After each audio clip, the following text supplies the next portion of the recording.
আজকে আপনাদেরকে একটি 2 ইউনিটের বাড়ির প্ল্যান দেখাবো। এটি হচ্ছে একটি বাড়ির প্ল্যান। এই প্ল্যানটির জমির যে দৈর্ঘ্য রয়েছে 38 ফিট এবং জমির যে প্রস্থ রয়েছে 34 ফিট। এর ভিতরে 2 ইউনিটের এই বাড়িটির প্ল্যান করা হয়েছে। মাঝখানে সিঁড়িঘর, সামনে ব্যালকনি রয়েছে। এখানে সিঁড়ির জন্য রাখা হয়েছে 8 ফিট 4 ইঞ্চি বাই 16 ফিট 4 ইঞ্চি জায়গা। প্রত্যেকটি রুমের সাইজ হবে 12 ফিট বাই 13 ফিট। এই পাশেও 12 ফিট বাই 13 ফিট। এটি হলো মাস্টার বেডরুম। এরপরে আপনার রয়েছে মাঝখানে ডাইনিং রুম।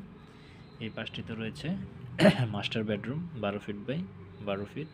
এই পাশটিতে রাখা হয়েছে কিচেন 8 ফিট 4 বাই 7 ফিট। এই পাশটিতে একটি বেড, এই পাশটিতে কমন বাথরুম, এই পাশটিতে অ্যাটাচড বাথরুম। এটা হলো ডাইনিং স্পেস।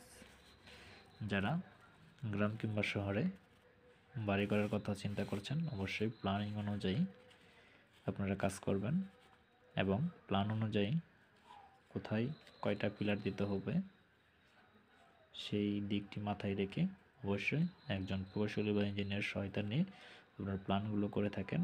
এবং অবশ্যই খেয়াল রাখতে হবে আপনার যে বাড়ি করেছেন সেই বাড়ির ভার বহন ক্ষমতা কত, আপনার ছাদের লোড কত, এগুলি সার্বিক দিক বিবেচনা করে আপনারা অবশ্যই পিলার ডিজাইন করবেন। অবশ্যই পিলার ডিজাইন করে নিতে হবে বাংলাদেশ ন্যাশনাল বিল্ডিং কোড অনুযায়ী, যে আপনার পিলারটি লোড সহজে নিতে পারে কিনা। অবশ্যই 1%-এর উপরে রড ব্যবহার করবেন, এর নিচে ব্যবহার করা যাবে না। তা না হলে